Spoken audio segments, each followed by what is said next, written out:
giomo mana London, gikelo ka, pogo Ford, obedo Ford Kenya, Ford asili, en kabila no kozok kabila no. Ima kogosiep kozok magosiep.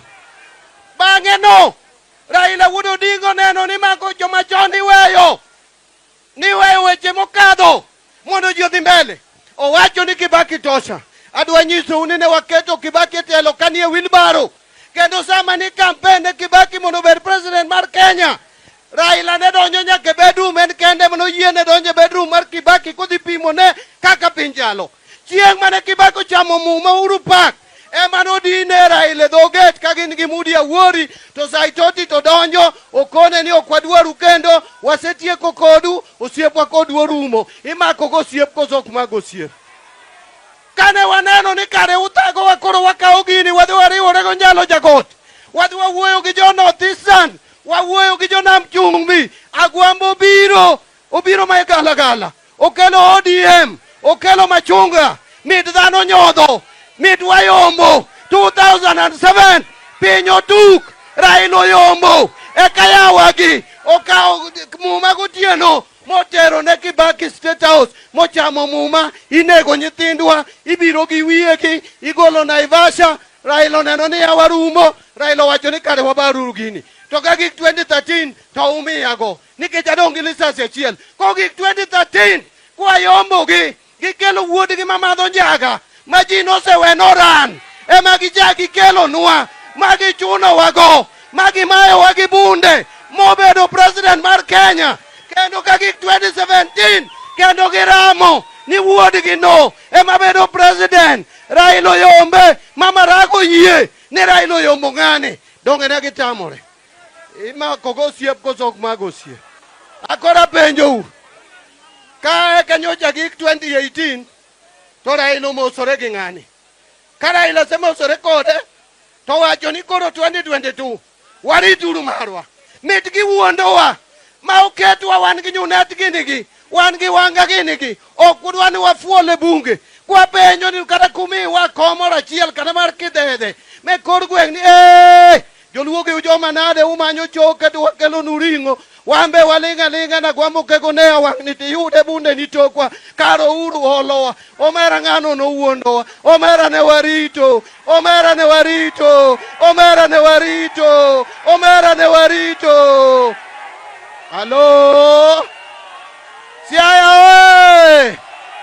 Ano kachuno unu bed gi ODM ni. Inyalo kado rieko ni kihini kech ng'ama ng'ongo. Lakini nyakipar kama kanda duodhi ye. Nikech kaminege jaluo to kibidong. Pari uru ni sani kuru wacho ni Mbadi luo mokwongo bedo minister mar finance. Bangi gini 62. Uparo ni onge joluo mosebedo maria kata molo Mbadi. To ne ok nyal migi minister mar finance. Nikech ojaluo. Nyaka ne luo piny ni bedi onge jaluo mosebedo speaker kata mar National Assembly kata mar Senate. Uwinjo jodalawa. Wanyalo bedo gi chandruok wa. Wanyalo bedo gi dhapwa, wanyalo yware odwa, lakini sama koro wacho ganda ochopo, koro nyaka wapar kaka jong'at achiel. Emomiyo na wuok abiro ka. Bende paro ni ndalo mokelo Mbadi. Litna kendo chunya chwer. Kaparo ni chama mane wanie kokego nea. Mabedo jakome higa 11. Aneno ka nyithindo moko tugogo. To jaduong' moriwore kodgi. To jaduong' moriwore kodgi ni ma ok chandowa mokwongo. Wuoyi ni osechandowa. Jaduong' ni osechandowa. To Siaya umiyo ng'ama chandowa. Ng'ani noketho ne Raila weche mathoth. Ng'ani othago Raila. Kendo koro boko buru. Wan meno chandowa. To une mukele.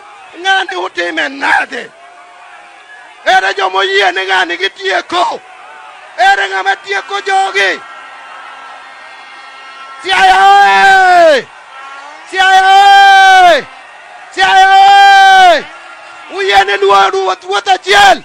Ere jomo yene luo wuoth achiel. Ere jomo yene luo wuoth achiel. Atieko. Awacho no buru.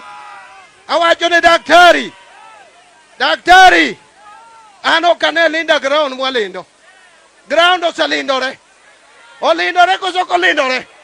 Olindore koso kolindore. Jopinyo yene lindo chama koso klindi. kegonea bede komno ngirori kisiana ni ariyo wan bangi onge gimane yungi nyithindo moko madhodho chaka ok noyungi kambadi gini nitie iwacho ni dwa telo ne oganda luo timadho njaga sa 12 sa auchiel odiechieng' imadho njaga otieno imadho njaga inyalo tel ne oganda luo gi ng'ama madho njaga the whole day ok nyalre.